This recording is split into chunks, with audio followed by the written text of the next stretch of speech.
Olá, muito boa noite, como vai? Vai bem? Nós estamos começando aqui pela TV Pantanal nesta sexta-feira.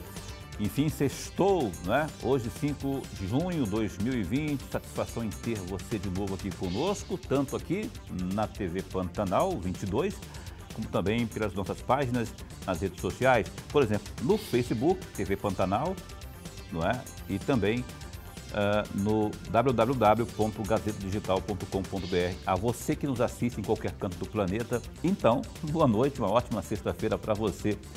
Nessa sexta-feira, que aliás a gente já tem aqui a satisfação de receber na bancada a professora Rosa Neide, que é deputada federal pelo Partido dos Trabalhadores, que nessa próxima 1 hora vai estar conversando conosco, não só sobre o PT, mas como também a atuação dela lá na Câmara Municipal. Olha, tem algumas coisas muito interessantes que você vai ficar sabendo nessa noite, de propostas e ações da professora Rosa Neide aqui no programa Opinião. Antes, porém, de chamar aqui o nosso primeiro contato com a professora, cumprimentar aqui o meu amigo, também professor, meu caro Lorenberg Alves. Boa noite, sextou. Sextou, meu amigo. Boa noite, meu amigo Paulo Coelho. E um grande abraço, mas um grande abraço mesmo a todos os nossos telespectadores, que é a razão e a maior força do nosso programa. É o nosso telespectador. Verdade. Olha só, a professora Rosa Neide, primeiramente, boa noite, satisfação em recebê-la aqui, viu?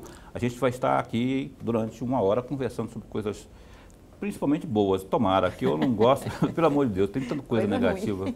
Boa noite, bem-vinda. Muito obrigada, é um prazer estar com vocês, com o Lorenberg, com o Paulo e com todos que acompanham a TV nesse momento.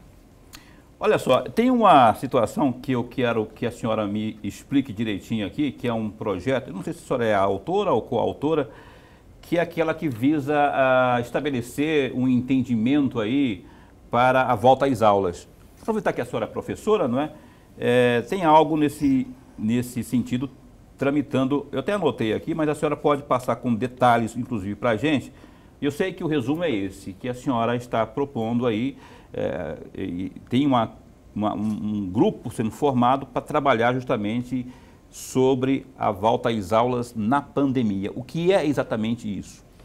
Veja bem, nós temos hoje o país inteiro com mais de 50 milhões de estudantes aguardando, né, em suas residências, estudando remotamente, ou, né, com algumas atividades que a gente chama de atividades à distância, que não necessariamente é educação à distância, são atividades extra horário de aula, porque ninguém está indo no prédio escolar, mas a maioria dos estudantes brasileiros, especialmente aqueles de escola pública, estudantes que estão nas aldeias, estão na zona rural, estão nas pequenas cidades, nas grandes cidades, que não tem tecnologia à sua disposição, que não tem meios, ele está completamente fora do ambiente educacional. Não quer dizer que ele não esteja aprendendo, a gente aprende todo dia, a vida vai nos ensinando, mas os nossos estudantes estão sem a atividade escolar. E nesse sentido, a gente, eu e o deputado Edilvan Alencar, que é do Ceará, eu fui secretário de Estado de Educação, ele também. É do PT também? Do PDT. PDT. E o Ceará tem uma experiência longa em educação, como ele foi 10 anos secretário, e a gente fez algumas reuniões virtuais, também com a professora Dorinha, que é do DEM do Tocantins, professora, ex-secretária de Educação, o deputado Bacelar, que é do PROS da Bahia, que também foi secretário de Educação, é um grupo suprapartidário, e que a gente elencou. Aí eu e o deputado Edilvan apresentamos o projeto. Esse projeto já foi votado à urgência. Na próxima semana a gente espera aprová-lo. Porque o Ministério da Educação, infelizmente, não chamou para si a orientação nacional de como fazer esse volta às aulas. Todos os países do mundo têm o mesmo problema, mas tem países muito bem estruturados, né? Os países da Ásia, que têm testes, que tem aparelho para medir febre, que tem desinfecção, que tem um robô lá lavando a mãozinha das crianças. A gente não tem essa estrutura, mas a gente tem que dar condições seguras para que os nossos estudantes voltem às aulas. Mas em que pé que está, então, esse estudo? Eu falei aqui na abertura que se era coautora ou autora, é coautora desse projeto, a senhora. Eu sou autora junto com o deputado Edilvan. São dois autores. São dois autores, então, né? Sim. É um projeto que estabelece aí estratégias do âmbito nacional para retorno às aulas durante essa pandemia. E que pé que está, então, esse trabalho de vocês aí? Já se desenhou alguma conclusão, alguma recomendação, enfim? Sim, o projeto ele tem recomendações, cria uma comissão nacional, uma comissão em cada estado, uma comissão em cada município. O governo nacional, junto com as entidades, que é o CONSED, que é o Conselho Nacional de Secretários de Estado de Educação, e a Undime, que é o Conselho Nacional dos Secretários Municipais, já designaram as pessoas. Nós vamos fazer um seminário virtual, mais aberto na TV Câmara, no dia 11. Esse seminário já tem todos os levantamentos, fizemos com a União Nacional dos Estudantes, com a CNTE, com a Confederação Nacional dos Trabalhadores da Educação, e tem várias orientações. Tem estados, por exemplo, que por falta de espaço vai ter que colocar menos estudantes em sala de aula. É Mato Grosso, por exemplo? Mato Grosso, por exemplo. Nós temos salas de aula de 40 alunos. Se a gente retornar as aulas em agosto, não dá para aguentar. Possivelmente nós não temos condições ainda de ter aulas presenciais com 40 alunos, 35 alunos em sala de aula. Então, vai ser definido o tempo dos alunos irem à escola, rotatividade desses estudantes. Por exemplo, quem vem de 7 às 9 da manhã tem um atendimento, tem que ter um material para levar para a sua residência. Outra turma chega, né? Quem vai recepcionar, quem vai desinfectar, como é que vai ser a relação com a saúde para os prédios escolares estarem em condições, saída das crianças, desinfecção, álcool gel à disposição, máscara à disposição, Sim. Também para os profissionais, para eles terem segurança. Então, a gente tem um elenco de alternativas que vamos pactuar a Câmara dos Deputados com os secretários estaduais. Eu já fiz essa apresentação aqui virtual na segunda-feira, num seminário que a Assembleia Legislativa fez. A Assembleia de Mato Grosso já criou uma comissão que já está trabalhando, todas as assembleias do país, né? Segunda-feira eu tenho reunião com a do Rio Grande do Sul, né? Hoje falei com o Rio Grande do Norte. Então, assim, nós estamos divididos em deputados, falando com os estados, organizando, e a gente espera que até a próxima semana a gente tenha uma publicação orientativa para os estados e os municípios brasileiros. Tá certo. E você que nos assiste aí, eu até esqueci de falar bem no comecinho, mas nem precisou, porque já está aí na sua tela, o telefone para que você mande seu WhatsApp, sua pergunta ou sugestão, aqui a deputada que está aqui nos concedendo essa entrevista. 99932-2529. Já tem uma aí? Eu vou pegar. Tem a voz do além, eu converso com alguém e eu recebo algumas vozes de vez em quando. A voz do além está falando comigo que tem um WhatsApp aqui, eu vou chamar então. Deputada, lutar pela educação é muito importante. Sobre o Fundeb, tem previsão de votação no Congresso? Tem um plano emergencial aí de volta às aulas? Previsão, por exemplo? A pessoa que mandou não assinou, mas a pergunta está aí. Fundeb. Professor. O Fundeb, né, que é o Fundo Nacional de Manutenção e Desenvolvimento da Educação Básica, ele tem o seu tempo, né, findando em 31 de dezembro.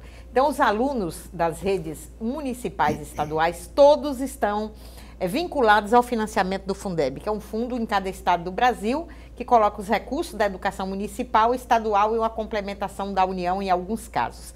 Então, o novo Fundeb, ele começou a ser desenhado em 2015, é a chamada PEC 15, ele foi discutido no país inteiro e agora estava pronto para ir para a votação quando veio a pandemia, suspendeu as votações nas comissões e ficamos no aguardo. Hoje, né, pela manhã, tivemos uma reunião, a comissão, com o deputado Rodrigo Maia e acertamos que nos próximos 10 dias o Fundeb será votado.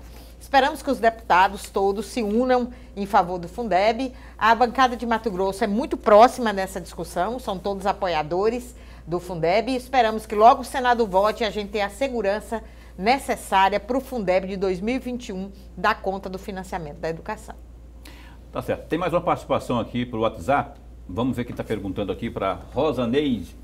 Eu sou o Edivaldo, moro em Cuiabá, gostaria de parabenizar a deputada professora Rosa Neide pelo ótimo trabalho que vem desenvolvendo na Câmara dos Deputados, principalmente nas questões da educação. Eu pergunto, deputada, o que significa para a educação brasileira o FNDE? Bem, obrigada, Edivaldo, né? Edivaldo de Cuiabá, nós estamos lá para fazer um trabalho realmente que represente o nosso estado. O FNDE é o Fundo Nacional de Desenvolvimento da Educação. o MEC tem essa autarquia. Então, os recursos da educação são dirigidos pelo FNDE. Quando constrói escola, faz convênio com os estados e municípios, a compra de ônibus, esses recursos são todos capitalizados e organizados, direcionados pelo FNDE. Então, o FNDE é uma autarquia do MEC, que ela tem quase mesma posição do MEC, parece até um ministério paralelo, porque ela, na realidade, que administra os recursos da educação no Brasil e que hoje está ajudando também nessa discussão do Fundeb, apesar do ministro não dar muita importância, mas o FNDE, seus técnicos, têm boas comissões e trabalham muito bem com a questão do financiamento da educação. Obrigado, Edivaldo. Um abraço, boa noite. Professor, aqui enfim, né? Professora, antes de mais nada, eu quero fazer um registro aqui da nossa alegria, do nosso prazer e honra de tê-la aqui no nosso bate-papo. O nosso telespectador, eu não tenho a menor dúvida, ganhará e está ganhando com a presença da senhora aqui.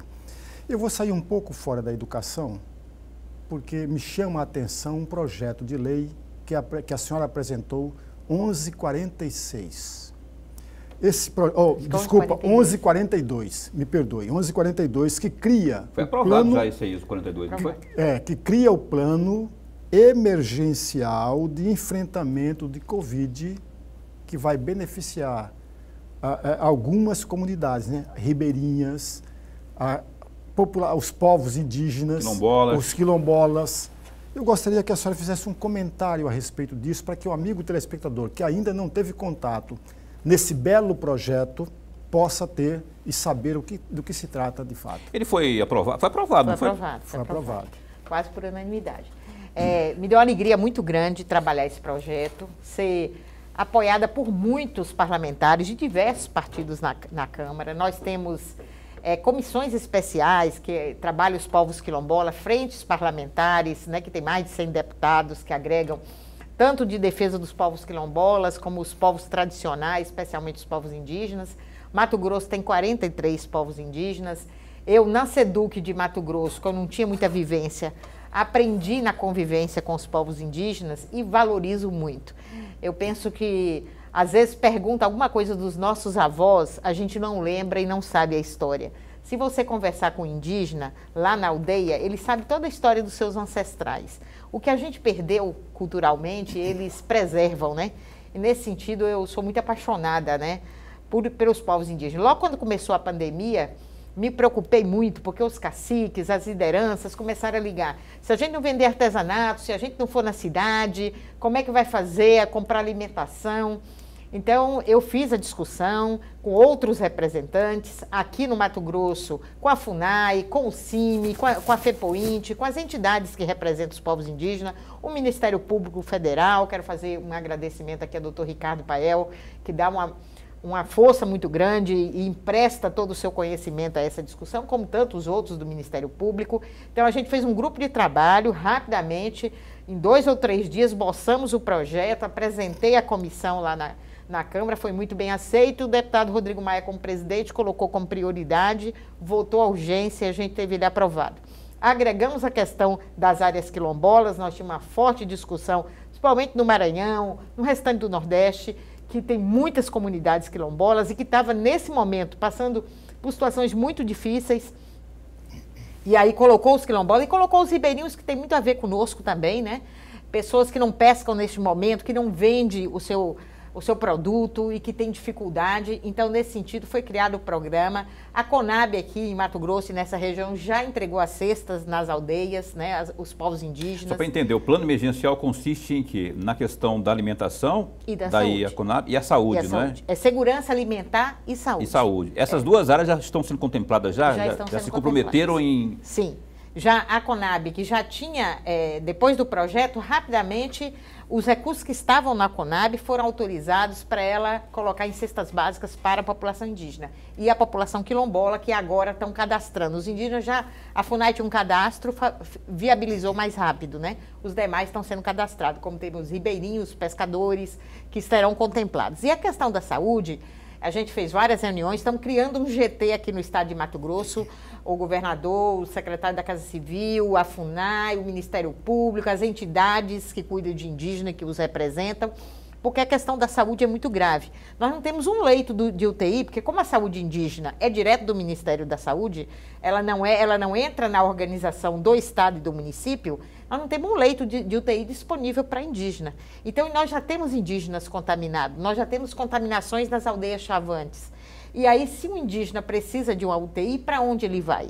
Né? E aí já tem discriminação, muitas vezes nas próprias cidades. Mas se ele for para uma unidade oferecida pelo Estado ou pelo município, ele é obrigado a ser, porque o sistema é único. É único. Nós já conversamos sobre isso, mas com o governo, com o secretário de saúde, mas há essa barreira, né? Dizer assim, a saúde indígena tem um recurso separado, tem uma estrutura separada, tem uma secretaria no Ministério da Saúde que cuida da saúde indígena, tem as casais, CESAI, os DICEIs, que é a estrutura da saúde indígena. Só que atende só atenção básica, nada da complexidade. Mas não podia ter essa discriminação, pois não é? É muito separado. Até eu sou contra falar povos indígenas. O povo é um só. O povo é um só. E se existe o Sistema Único de Saúde... E Paulo é bem indígena, ele tem que ser... Eu não sei. Você sabe que eu tenho uma curiosidade. Uma dúvida sobre isso. Mas, de todo modo, eu penso que tinha que ser, né? Você não pode discriminar. Não é nem nenhuma questão de discriminação. É assim, até pela organização, eles preferem, porque o atendimento na aldeia é diferenciado, quem entra lá, os relacionamentos. O próprio indígena, ele defende em todo o Brasil que a saúde indígena seja separada. Só que toda a discussão é que hoje só tem atenção básica, não tem nada de alta complexidade. Então, UTI é alta complexidade. Sim. Por isso não tem esse atendimento. Vamos para mais uma participação via WhatsApp aqui. Pergunta a Rosaneide, deputada federal. Boa noite, moro em Cuiabá. Queria saber se o auxílio emergencial chegará para as médias empresas. Tem alguma ação da deputada para isso? Abraço, ótima entrevista. É o Felipe que está perguntando para a senhora aí. Essa questão é muito interessante, eu agradeço a pergunta, porque nós temos discutido muito sobre as pequenas e médias empresas.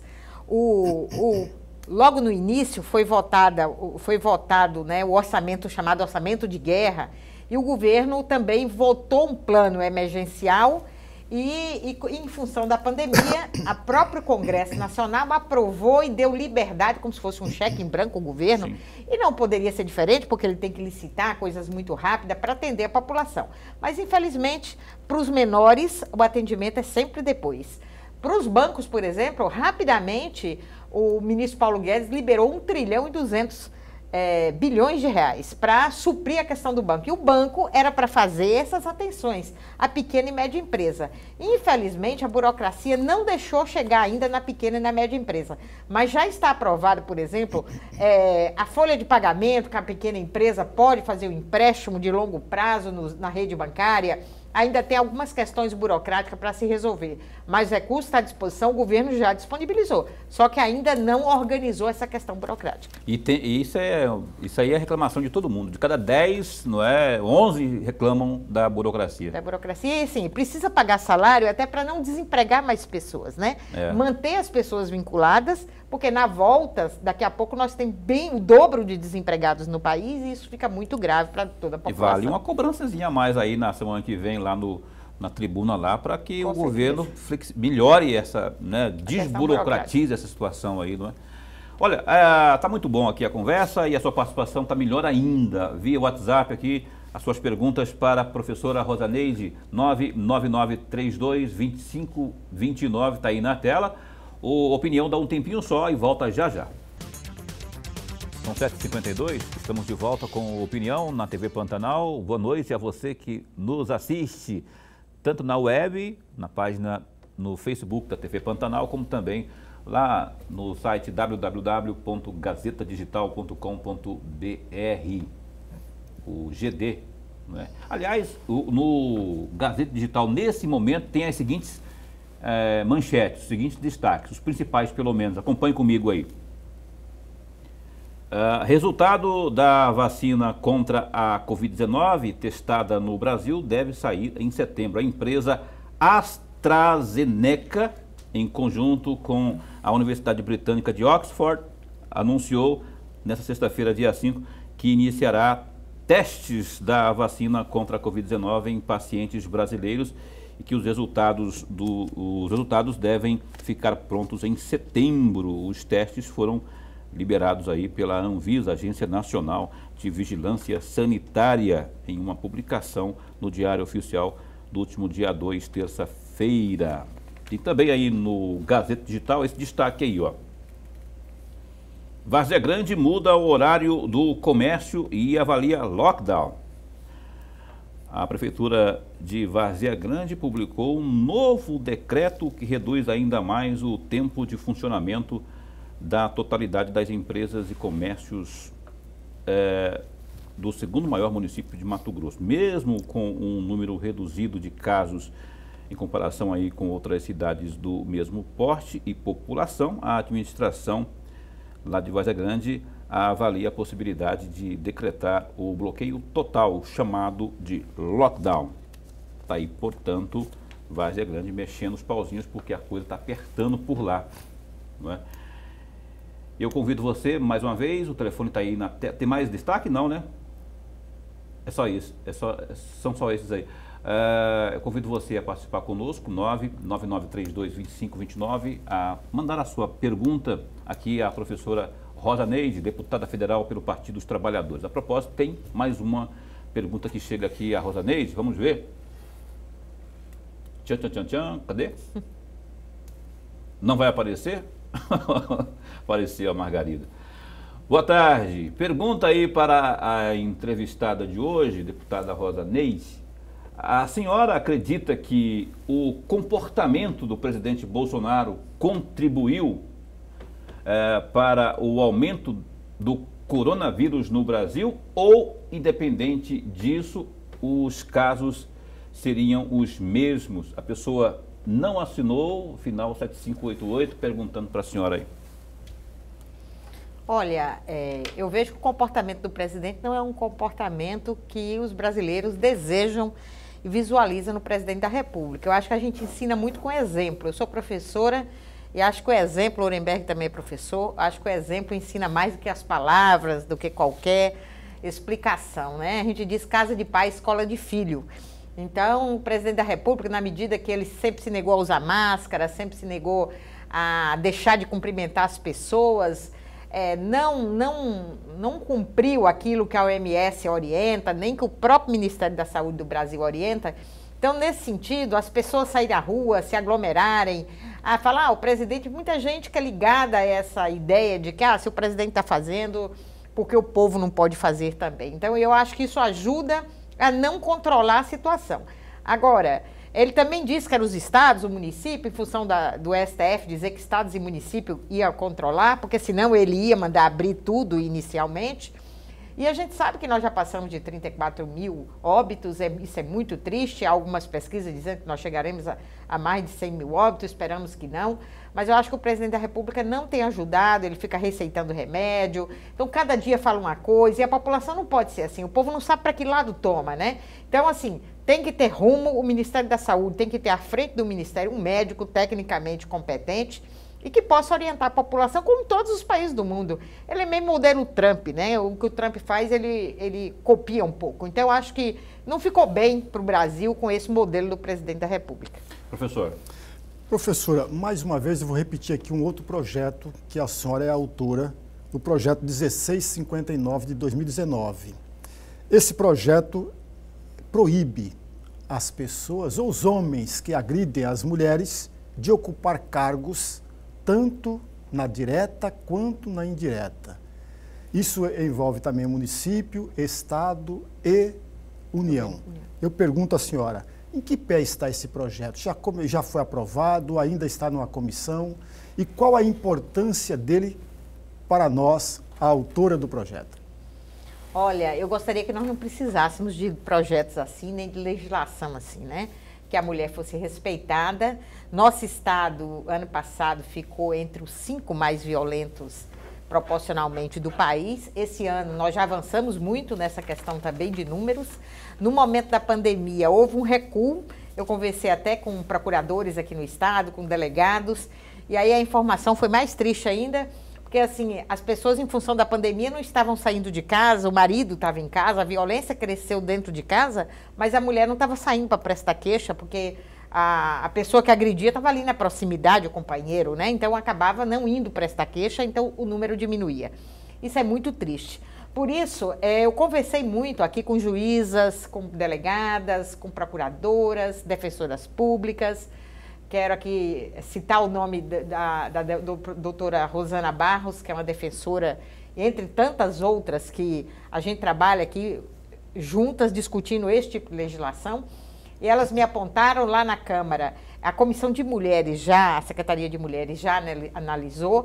No Dia das Mulheres deste ano, esses projetos iriam para votação. Em função da pandemia, como as comissões não se reuniram, a gente espera que no pós-pandemia, quando tiver presencialmente, a gente consiga votar. Entre outros, né, eu apresentei alguns projetos nesse sentido, de que as pessoas não tomem posse em concurso público ou não assumam alguma coisa na ordem pública, porque se eu não conter essas pessoas de alguma forma, a violência não tem que parar. O que vai parar essa violência contra as mulheres. Então, divulgar também de meios de comunicação, nas propagandas de televisão, eu tenho um projeto também de que se eu falar de sabão em pó, se eu falar de detergente, que não tem apenas mulheres nessas propagandas, que tem homens também lavando roupa, e no momento sempre apareça uma tarja lá dizendo mulheres e homens têm os mesmos direitos perante a lei, como está na Constituição. Como antes, quando fazia propaganda de cigarro, tinha uma tarja que dizia que o cigarro provocava o câncer. Isso ajudou o Brasil a ser um dos países que mais diminuiu o número de fumantes no mundo, né? Todas as campanhas públicas, e essa era muito forte. Hoje não pode nem fazer mais propaganda, né? Então, chamar a atenção dessas situações para que a gente controle a violência, porque é muito bárbaro, porque alguém tem força física maior agredir a outra pessoa, né? O presidente Bolsonaro quer armar a população. Eu não, eu quero desarmar a população, os ânimos. Quero que as pessoas vivam em paz e que homens e mulheres se respeitem e que a gente viva bem. Por isso, eu acho que a gente ainda precisa de muitos projetos nesse sentido. Aliás, eu vi uma pesquisa, essa semana eu vi uma pesquisa dizendo que, por conta dessa pandemia aí, o índice de violência contra a mulher aumentou assustadora, parece 38%, 40%. Isso nos estados como um todo. É absurdo, não é? Porque aí se confina, não é? Aí ali as diferenças, não é? E a senhora acabou de colocar aí a questão da força, não é? E eu faço um apelo aqui a você que nos assiste, que de repente, se você tiver aí conhecimento de alguma agressão à mulher, você que é vizinho, denuncie. Você não precisa nem falar seu nome, só leve ao conhecimento policial, porque você pode estar ajudando a salvar vidas, não é? Então, denuncie aí, porque a maioria das vezes, professora, a mulher fica com medo, às vezes, até de denunciar, né? Ela tem que denunciar, achar um jeito de denunciar. E você que tiver conhecimento sobre isso aí, denuncie. Não tem um número específico, mas tem o famoso 190. Vai cair no CIOSP, eles vão direcionar aí uma viatura. E quem sabe você pode estar aí evitando aí uma tragédia maior. Não é isso? Professora, a senhora falou agora há pouco aí a senhora defende que no Ministério da Saúde teríamos que ter um médico, não é?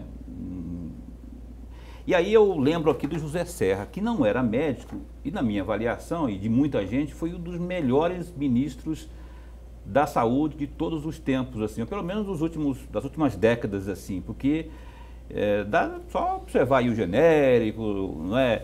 Esse PSF, enfim. A senhora acredita, tem que estar atrelado mesmo ao conhecimento técnico, tem que ser um médico realmente para ser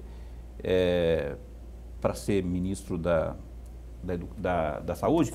E ainda nessa mesma seara da saúde aí, por que tem havido, por parte, especialmente do Centrão, a senhora não é do Centrão, mas eu queria que a senhora me desse a sua impressão, pelo menos, uma resistência tão grande ao ministro Van Traub, por conta aí das ações que ele tem tomado ali dentro ali. Primeira questão de ter ou não ter que ser um médico, e outra questão da resistência ao Van Traub. Eu acho que o Ministério da Saúde no Brasil, quando ele teve à frente médicos, né? Eu lembro... Eu estou falando do Van Traub, perdão, porque eu sei que... Da educação. Eu sei que o Van Traub não é da saúde, é da educação. Só que perdão por interromper, é que o Ministério da Educação, ele se responsabiliza, por exemplo, pelos hospitais universitários, né? pelos hospitais universitários. Eu queria que a senhora respondesse essa questão da saúde propriamente, né, de ter ou não ter que ser ministro, médico, e também a questão aí do ministro da Educação, que tem essa resistência aí dos parlamentares. No caso do Ministério da Saúde, eu vejo que aqui mesmo tem secretários, vários secretários de saúde, o atual mesmo do Mato Grosso é professor, não é médico, mas aparentemente um bom gestor. E você citou José Serra, mas assim, eu cito o deputado hoje, deputado federal Padilha, que foi ministro da Saúde, que criou mais médico, que aumentou o número de UPAs e PSFs, criou o SAMU no Brasil.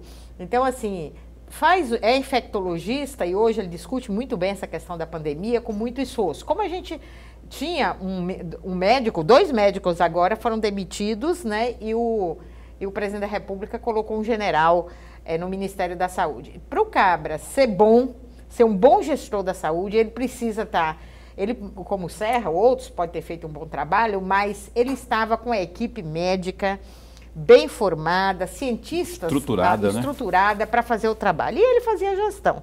Agora, por exemplo, o presidente tirou todo o grupo que estava no Ministério da Saúde e colocou militares. Militarizou. Militarizou o Ministério da Saúde no momento da pandemia, no momento que você tem que discutir quais são as ações, quais são os protocolos. Acho que todo mundo pode aprender, todo mundo aprende, né? Professor, principalmente, é aquele que toda hora aprende, né? Como Guimarães Rosa nos disse. Mas eu vejo assim, cada um deve cuidar bem direitinho daquilo que ele tem formação. Com saúde não é coisa de brincar. A equipe toda, não é só um gestor, é uma equipe, né? Você não faz nada sozinho. Mas na pandemia, né? Mas na pandemia. Com relação ao Ministério da Educação. Primeiro ministro da Educação, o ministro Vélez, um colombiano, entrou, tinha dificuldade até com a língua, uma pessoa com muita dificuldade. Só que ele tinha muita humildade, nós fizemos várias reuniões com ele, dava pena no final, ele fazia reunião, ele se atrapalhava inteiro, não conhecia nada da estrutura do Ministério da Educação no Brasil. Mas não há nada que não possa ficar pior, né? Quando foi trocar, todo mundo, que bom que agora vem uma pessoa e tal... Eu não aposto no quanto pior, melhor. Eu sou educadora e quero que as coisas deem certo. Aí vê esse ministro da Educação, ele é uma pessoa... Eu tive diversas reuniões, eu fui ao MEC, por causa do Fundeb, a gente reuniu com ele. Ele não tem o menor trato com as pessoas, ele não tem capacidade de discutir. Nós estávamos numa reunião e o presidente da Uni estava presente, o menino se inscreveu para falar. Quando o menino levantou, ele falou, eu vou sair que com estudante eu não falo. Como é que o ministro da Educação fala que com estudante ele não fala? Então, ele já entrou no Ministério da Educação desorganizando, não se deu bem com o ensino superior, brigou com todas as universidades, não se deu bem com a escola básica, não organiza os secretários de Estado. Então, assim, não é só o Centrão, não. O Weintraub não é aceito por ninguém. Os partidos bem à direita, como o Partido Novo... Tem pessoal da Comissão de Educação, ninguém se dá com ele, a esquerda não se dá de jeito nenhum. Porque ali porque ele não tem condições. Ali na educação, nessa pasta tão complicada, houve tanta corrupção no passado e ele estaria ali por determinação do presidente Bolsonaro como o leão de chácara, o cara que está ali de olho no cofre. E aí, aproveitando o gancho da militarização, né, porque no Ministério da Educação também, o Bolsonaro encheu de milico lá, encheu de militar, colocou mais, parece que foram 9, para tomar conta das pastas, secretarias ali que ficam ligadas, especialmente aquelas que lidam com orçamento para evitar a questão de corrupção. Seria por isso que grande parte aí dos parlamentares do Centrão, especialmente, e alguns outros da esquerda estariam revoltados com isso. A questão da Uni também, enfim. Qual que é a leitura que a senhora faz disso aí? Não, se ele tivesse maior trato, assim, nem a senhora falou que ele não tem o menor trato, se ele fosse mais receptível, conversasse mais, seria melhor? Ou a senhora acha que a questão não é de diálogo aí, a questão é de política realmente implementar? Não, ele não tem domínio da política educacional do Brasil e nem do restante do mundo. Ele começou a desconstruir tudo que a educação brasileira construiu desde 1932. A gente pegar os pioneiros da educação nova, se a gente pegar os institutos que o Ministério criou desde 30, o Weintraub veio desconstruindo e desrespeitando totalmente. As universidades brasileiras, a pesquisa, ele tirou todos os recursos de pesquisa, ele não avançou em nada, ele só destruiu. Então, por exemplo, agora o MEC é um ministério que, assim, acho que desde o tempo, tem 40 anos na educação, pelo menos nos 20 últimos anos que eu ocupo cargos e tal, o MEC teve estreita relação com estados e municípios. A gente não vê desorganização. Haddad foi ministro, eu o tempo todo atendia todos os partidos políticos, eu era secretária de Estado, eu nunca vi uma denúncia em relação ao MEC. Mercadante foi ministro, nunca vi uma denúncia em relação ao MEC. Quem cuida dos recursos do Ministério da Educação é o FNDE. E nesse momento ele negociou o FNDE. Inclusive, Weintraub ficou muito chateado, ele entregou ao Centrão. Quem cuida dos recursos, ele entregou ao Centrão o cargo agora, acho que é do PL, não sei, ele entregou. Sim. Ele fez um acordo e entregou. Então, o Weintraub é uma pessoa que ele não constrói, né? Essas relações, por exemplo, com as universidades brasileiras. Você pode pegar todas as universidades, todos os institutos federais, não teve um projeto. O ministro de Ciência e Tecnologia, Marcos Pontes, é uma pessoa que chega, discute o projeto, uma pessoa... Aberta ao diálogo. Aberta ao diálogo. As universidades muito mais relacionadas com o Marcos Pontes do que com o Weintraub, onde o MEC, os hospitais universitários, todo mundo quer conversar com o Marcos Pontes, que é do mesmo governo, e não conversar com o Weintraub, porque ele não sabe relacionar. E essa é uma verdade. O governo Bolsonaro abriu para o Centrão, vários cargos ali no Ministério da Educação. Foi até por isso que eu falei, né? Ele como ficou sem saída por conta do discurso, né? Ele não via com bons olhos o Centrão, mas chegou a hora que ele precisava de ter governabilidade, ter voto na Câmara. O que ele fez? Ele chamou o Centrão e negociou ali, abriu alguns cargos dentro do MEC para o Centrão. Aí, paralelo a isso, o que ele fez? Ele chamou aí alguns militares, coronéis e generais e tal, para colocar ali dentro também, para ficar meio que de olho na situação. Professora, nós vamos interromper aqui para a gente ir para um breve intervalo. E você que não participou ainda, mande a sua pergunta aqui para a Rosa Neide. A gente vai para o nosso último intervalo e para o último bloco a gente traz a sua pergunta via WhatsApp 99932-2529 aqui no Opinião, que dá um tempinho só e volta já já. Então, são 8h13 de volta aqui com o programa Opinião. Boa noite a você que se liga aqui na TV Pantanal, no canal 22. Boa noite a você tanto aí da nossa página no Facebook, também aí no gazetadigital.com.br. E o telefone está aí para você mandar sua pergunta aqui. Ainda há tempo de você mandar sua pergunta para a Rosa Neide, deputada federal, 99932-2529. Professor, por favor, abra essa rodada de perguntas aqui. Professor, por falar em Brasília, tem um projeto que eu gostaria muito da opinião da senhora. O projeto é 3.408 de 2019, de dois parlamentares, de dois senadores. O senador Márcio Bittar, do MDB, do Acre, né, e o Eduardo Girão, do Podemos, do Ceará. Esse projeto trata exatamente para a venda de apartamentos funcionais de deputados federais, de senadores e do Tribunal de Contas da União. Eu gostaria muito de ouvi-la a respeito desse projeto. Eu sei que até meados de 2019, ele ainda estava na comissão. Até onde eu estava acompanhando, ele ainda estava na comissão. Não sei aonde ele está agora. Qual é a opinião da senhora a respeito desse projeto? Veja bem, no momento que foi construída a Câmara dos Deputados, o Senado, construiu Brasília, se construiu os apartamentos funcionais, né, que antes também tinha aquela península dos ministros, que tinha as mansões que os ministros moravam, no governo Fernando Henrique foram vendidas. Os apartamentos que são destinados a deputados e deputadas, eu, por exemplo, quando eu fui lá visitar o apartamento antes de tomar posse, eu fiquei assustada com esse apartamento de 300 metros quadrados, né? Eu falei, eu morar sozinha no lugar desse aqui, eu não aceito isso não, é muito ruim. Caberia tranquilamente fazer 4 apartamentos bem funcionais, que daria para o deputado que fica 3, 4 dias em Brasília por semana, ter uma boa residência e ter tranquilidade ali. Um apartamento daquele pode ser transformado em 4 com tranquilidade, pelo padrão das famílias e o modelo que as pessoas vivem. Então, eu acho que o momento que foram construídos e hoje, eles são muito distantes da realidade, né? Verdadeiros casarões. Então, assim, com certeza é um patrimônio que o país tem, que tem um valor muito grande.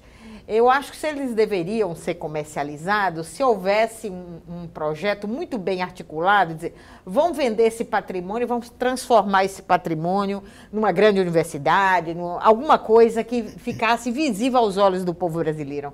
Porque quando vendeu a Península dos Ministros, tudo bem, aquelas casas, ninguém precisa ter uma casa pública com dinheiro público para um ministro morar. Mas depois você vende e vira nada, né? Quando a gente vê assim, vai vender tal patrimônio brasileiro, eu fico muito preocupada, porque eu acho que o patrimônio público é patrimônio da União, é do povo brasileiro. Não concordo com aquele modelo que tem lá, mas eu acho que tem que vincular. Vamos vender e direcionar alguma coisa votado também que vai servir ao povo brasileiro. Vamos transformar isso num bom hospital, num bom centro de pesquisa, porque você pode ter recursos. Hoje, por exemplo, bancos, a rede bancária, eles não constroem bancos em lugar nenhum no mundo, não constrói prédio, ele aluga um espaço para colocar o banco, né? Até porque não é para acumular esse tipo de patrimônio. É a mesma coisa, eu acho que o momento que construiu aquele patrimônio, o Brasil olhava de outra forma. O conceito hoje é outro. Eu acho que deve vincular, esse projeto pode andar, tem outros projetos de iniciativa na Câmara, que também é nessa mesma linha, e eu concordo com isso. Eu acho que aqueles apartamentos são enormes demais, eles são caros demais, até porque tem manutenção. O Rodrigo Maia sempre fala isso, que tem uma área lá da Câmara que é para atender os apartamentos. Tem uma infiltração, tem um problema de energia, tem isso, tem um monte de funcionário para atender essas coisas, né, para o deputado e para a deputada morar. Então, eu acho que a gente realmente, o projeto deve andar, agora a gente tem que conciliar o que é que vai fazer com esse dinheiro. Ok, mais uma participação via WhatsApp aqui para a professora, deputada federal Rosa Neide, por favor, na tela. Olá, aproveitando aí que a deputada é de Diamantino, como está aí a destinação de recursos para as estradas com o coronavírus? Não é? Com o coronavírus não vai ter dinheiro para melhorar nossas estradas do interior. Na verdade, é uma pergunta, se com a Covid vai ter ou não dinheiro para melhorar as estradas do interior. Boa noite, a pessoa que pergunta não se identificou. Felipe. É? É, Felipe. Felipe. Então, desculpa, Felipe. Felipe.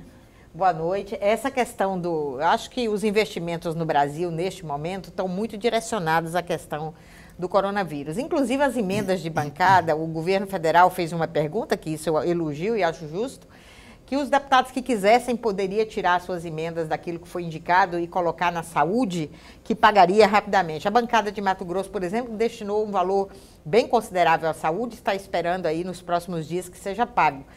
Que vai direcionar completamente aos hospitais regionais, a hospitais filantrópicos de todo o estado de Mato Grosso.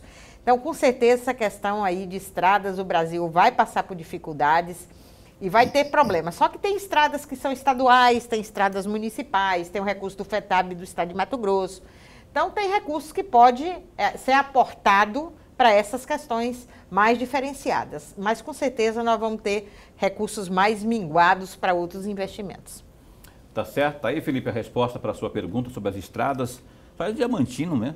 Eu não sabia que isso era de Diamantino. Eu sou baiana de nascimento, morei em Arenápolis, em Diamantino e em Cuiabá. E ficou muito tempo lá em Diamantino, morando lá? 10 anos. Me casei, foi professora nasci lá? As duas filhas. Os professores da região Médio-Norte, praticamente todos estudaram na universidade, o curso de Pedagogia, de Letras, que eu fui professora por muitos anos. Ai, que bacana. Ô, professora, o que a senhora achou dessa manifestação que houve no domingo aí, do pessoal que foi para a rua protestar, pedindo democracia? Entretanto, houve alguns casos registrados aí de depredação que a gente fica até arrepiado de ver e lamenta muito, não é? Porque muito se assemelha àquilo que houve lá em 2013, lembra? Depredação de patrimônio público e tudo mais. E do Antifas propriamente, esse grupo que alguns chamam de terroristas, não é? De terrorista, e tanto da questão de domingo, como também de segunda-feira lá em Curitiba. Como que a senhora observa essas manifestações aí? Me preocupo porque a gente está vendo o que está acontecendo nos Estados Unidos, né? Sempre tem um estupim para a situação. Em 2013, uma organização começa de uma forma e depois toma um rumo diferenciado. O presidente Jair Bolsonaro, ele provoca isso o tempo todo, né? Porque ele, primeiro, ele convida e organiza manifestações em Brasília todos os domingos.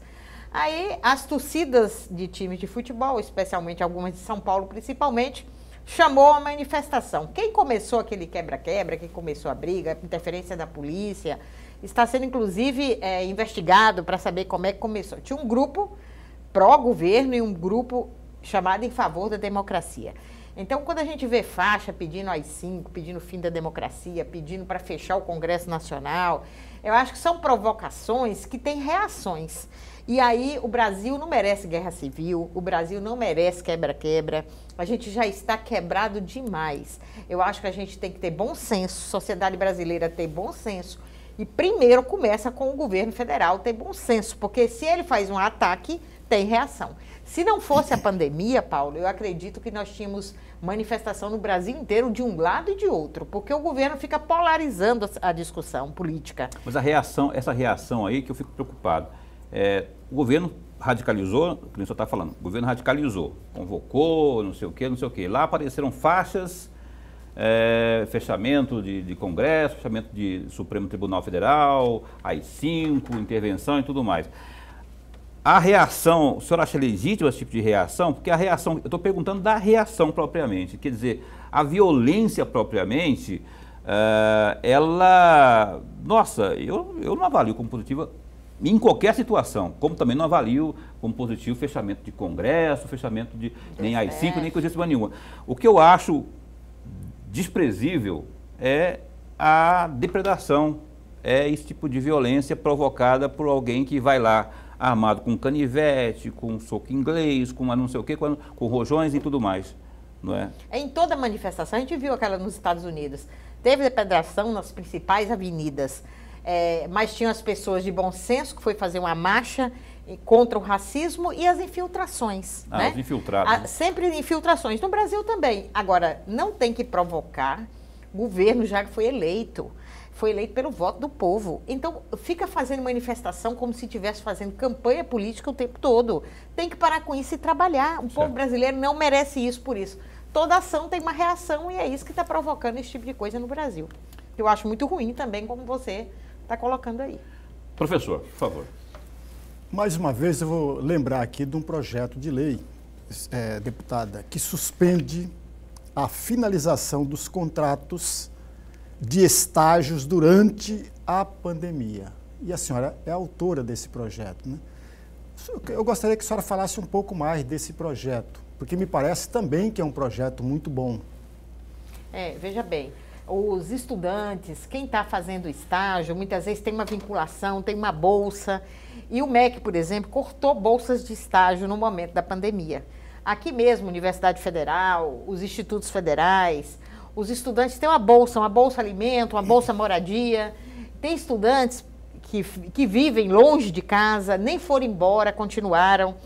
Tem campanha para cesta básica para esses estudantes que nesse momento estavam fazendo um trabalho na universidade e não saiu e não tem esse apoio estatal. E tem as pesquisas, que o aluno tem um estágio de pesquisa, que no momento da pandemia isso foi cobrado muito do Weintraub, o próprio STF já cobrou, porque assim, o aluno está numa pesquisa científica, não parou a pesquisa, inclusive pesquisa na área de saúde. Aí ele falou, não, fechou a universidade, ele tirou a bolsa.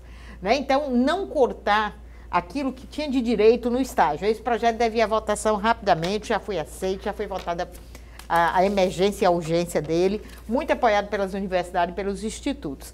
Então, é para garantir que as pesquisas, especialmente as pesquisas, e também os estudantes que precisam de alimentação e de moradia, para continuar fazendo seu trabalho nas universidades onde estudam. Olha só, eu vou só abrir um parênteses aqui. Estamos caminhando para o final do programa. Eu estou devendo aqui uma resposta de ontem. Nós tivemos aqui ontem o vereador por Cuiabá, não foi? Foi o Renivaldo Nascimento, do PSDB. E aqui, durante a entrevista, o Renivaldo foi questionado por um telespectador sobre uma situação de uma unidade de saúde num dos bairros de Cuiabá. No programa de ontem, o Renivaldo, ele firmou aí um compromisso com um telespectador que denunciou através do WhatsApp a falta de atendimento de rotina na unidade de saúde lá do bairro Grande Terceiro. E agora, no final da tarde, já início da noite, o Renivaldo, ele me ligou e mandou também uma mensagem dizendo o seguinte, que ele se informou que foi lá em loco verificar a situação e que na unidade de saúde lá do bairro Grande Terceiro, é isso mesmo, Grande Terceiro, os atendimentos lá seguem de forma normal para todo tipo de assistência. O Renivaldo foi lá, segundo ele mesmo, nos mandou essa resposta, já que ele ficou de mandar aqui, checar em loco a situação neste bairro Grande Terceiro. Grande Terceiro ou Novo Terceiro? Grande Terceiro. Grande Terceiro, né? Grande Terceiro, isso mesmo. Está aí a resposta, portanto. Professora, falar em projeto, eu tenho marcado aqui, rapaz, a senhora tem aí também um projeto que a senhora apresentou. Cadê, professor? O senhor pegou aqui? Não, né? Não. Pegou, não. Mas eu acho que é isso aqui. A senhora, sobre a questão o Fundeb já falou já, né? A gente já falou aqui, né? Que institui o Sistema Nacional de Educação e fixa normas da cooperação federativa entre estados e também a União e também o Distrito Federal. Como é que é isso aí? Veja bem, desde a Constituição de 88, a Constituição diz que o Brasil tinha que constituir um Sistema Nacional de Educação. Porque nós temos muita legislação, mas é muito fragmentada. Nosso modelo federativo é de uma relação integrada entre Estado, município e governo federal. A relação federativa ela tem que ser articulada e organizada. E nós temos, por exemplo, o SUS é uma referência. Pode até ter algumas dificuldades na ponta, no atendimento, mas na organização do SUS, ele tem a estrutura federativa muito organizada. O recurso que vem do governo federal, dos governos estaduais, do governo municipal, o atendimento, o escalonamento. Se alguém for fazer uma cirurgia, por exemplo, chegar num centro de regulação, vai saber em que local ele tem que ir, para onde ele tem que ir, a regulação já indica. Isso é a organização federativa. Na educação, não. Até a matrícula do aluno, né? Às vezes o Estado e o município disputam o mesmo espaço. Tem uma escola estadual de anos iniciais numa rua e uma municipal na mesma rua, também de anos iniciais. Então, não está bem definido o que é o papel de cada um. Então, nesse sentido, é uma proposta que é bem robusta. Ela tem uma discussão, vários educadores estão juntos discutindo. Nós íamos avançar muito esse ano em função, terminávamos o Fundeb, começaríamos o Sistema Nacional de Educação. Infelizmente, com a pandemia, a gente ficou envolvido com outras votações. Agora, votando o Fundeb, o foco vai ser o Sistema Nacional de Educação para definir o ensino superior, as responsabilidades, o ensino médio, o ensino fundamental, os anos iniciais e a educação infantil. Hoje fala, a educação infantil é só do município, mas acaba o município, na maioria das vezes, é o ente mais pobre. E ele tem que ficar com a criança 8 horas, ele tem que ter as creches mais estruturadas. Em todas as cidades faltam vagas em creches. E aí não tem, mesmo que o Fundeb distribua o recurso, não tem o financiamento necessário.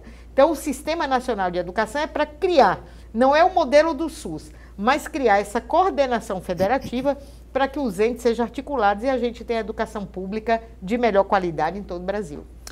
Tá certo. Professora Rosaneide, eu quero agradecer a senhora por ter vindo. Muito obrigado mesmo por ter vindo. A senhora estava meio comedida de vir, por causa dessa pandemia aí, todo mundo fica, ainda mais agora com situações registradas no estado de Mato Grosso, com autoridades nossas. A professora queria usar máscara aqui. Eu falei, não, professora, nós estamos aqui na distância.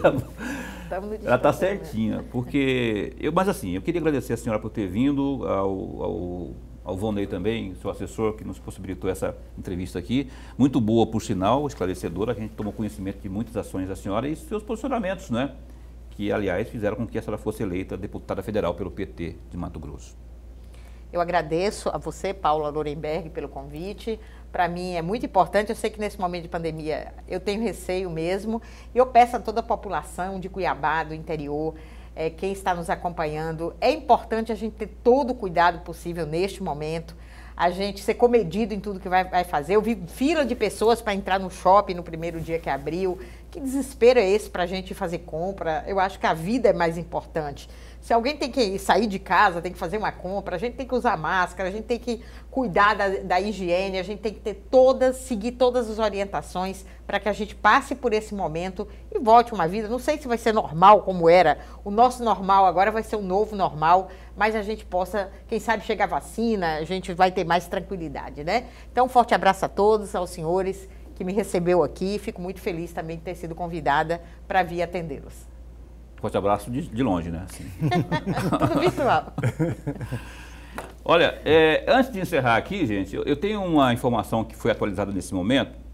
Eu queria ver aqui no gazetedigital.com.br sobre o governador Mauro Mendes. O governador nega ida para São Paulo tratar quadro de Covid-19. Tem um vídeo também que a gente não vai apresentar agora, mas você pode acessar o gazetedigital.com.br e assistir a esse vídeo. O governador Mauro Mendes do DEM classificou como fake news as publicações que davam conta de que ele teria embarcado para São Paulo tratar da Covid-19 no Hospital Sírio-Libanês, um dos mais renomados do país.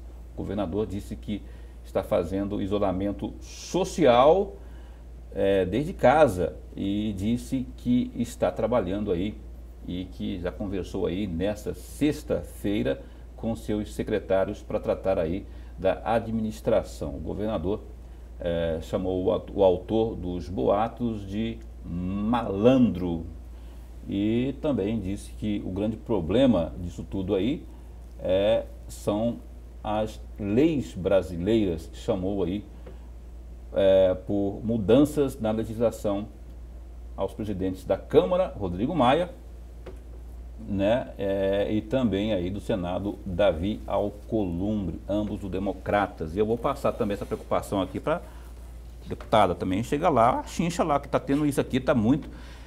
horrível, né? Horrível, Ninguém sabe mais o que é verdade e o que é mentira.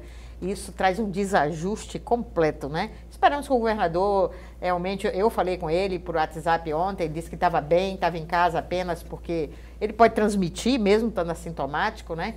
Eu acho que o que é verdade deve ser dito, mas o que é mentira é muito ruim. Lamentável. O Brasil viver de mentiras. Rosaneide, muito obrigado, deputada federal pelo Partido dos Trabalhadores. Vonei, obrigado de novo aí, assessor de imprensa. E, meu caro, até semana que vem, Lorenberg Alves, segunda-feira, aqui no Opinião. Muito obrigado, deputada, e um bom e abençoado final de semana a todos nós. Verdade, segunda-feira, aqui às 7h30 da noite, teremos uma entrevista aqui com o deputado estadual Silvio Fávero, do PSL, falando também das coisas da Assembleia Legislativa no seu canal 22, no programa Opinião. Um fim de semana saudável e abençoado por Deus para você. É isso. Até segunda. Fica bem, fica com Deus também.